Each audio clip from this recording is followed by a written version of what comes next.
1 Coríntios, capítulo 15. Se a nossa esperança em Cristo se limita apenas a esta vida, somos os mais infelizes de todos os homens. Versículo 19.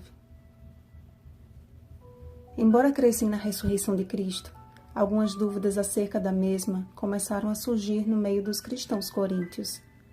A concepção grega acerca do espiritual era totalmente avessa à doutrina bíblica da ressurreição. Para os gregos, era inconcebível a ideia da ressurreição do corpo material.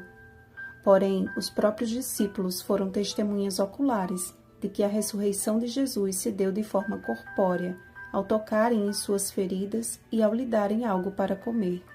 Lucas 24, 39 e 43. Além do mais, após a morte de Cristo, a Bíblia relata a ressurreição de muitos corpos de santos que dormiam e de como apareceram a muitos. Mateus 27, 52 e 53. Paulo precisava desmistificar da mente dos coríntios esta questão e procurou torná-la uma lição simples de se entender. Primeiro, ele deixou bem claro que crer na ressurreição de Jesus é a base da fé cristã e a nossa única esperança de remissão. E se Cristo não ressuscitou, é vã a vossa fé, e ainda permaneceis nos vossos pecados. A ressurreição e a ascensão de Cristo de forma corpórea, como aquele que venceu a morte eterna, é a garantia da vida eterna aos que são de Cristo na sua vinda. A humilde declaração de Paulo ao dizer, não eu, mas a graça de Deus comigo, introduz a sua defesa de que ao pregar sobre a ressurreição dos mortos, não estava falando sobre uma opinião própria, mas inspirado pelo Espírito de Deus.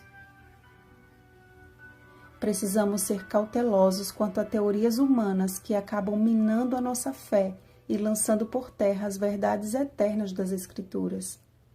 Não vos enganeis, as más conversações corrompem os bons costumes.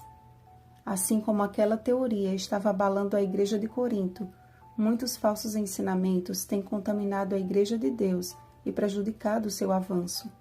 Satanás, como grande estudioso da mente humana, analisa cada grupo de pessoas, lançando sobre eles as filosofias que mais se adequam, a fim de que sejam completamente dominados por ideias que bloqueiam a exata compreensão do assim diz o Senhor. Por isso que Paulo iniciou este capítulo com a imprescindível advertência. Irmãos, venho lembrar-vos o evangelho que vos anunciei, o qual recebestes e no qual ainda perseverais. Por ele também sois salvos, se retiverdes a palavra tal como vô-la preguei, a menos que tenhais crido em vão. A vitória de Cristo sobre a morte nos outorgou participarmos com ele da recompensa quando vier o fim.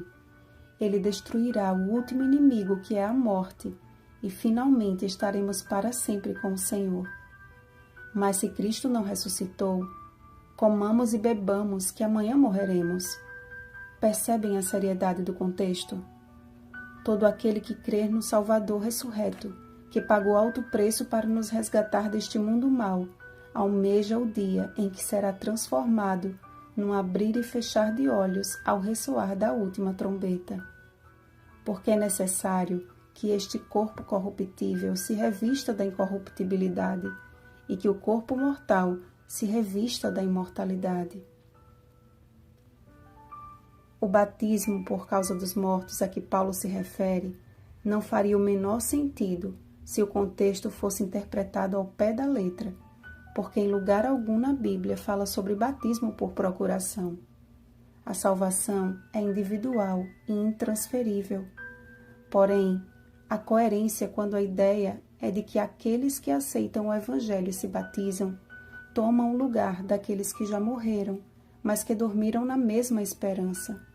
Ora, se a ressurreição não fosse verdade, para que batizar-se e crer no mesmo Evangelho de mortos que permanecerão mortos? Entendem? A única morte de que não carece ressurreição é a morte para o pecado. Como Paulo, precisamos perseverar no mesmo propósito. Dia após dia, morro. O velho homem, este sim, deve ser sepultado para dar lugar à nova criatura em Cristo Jesus.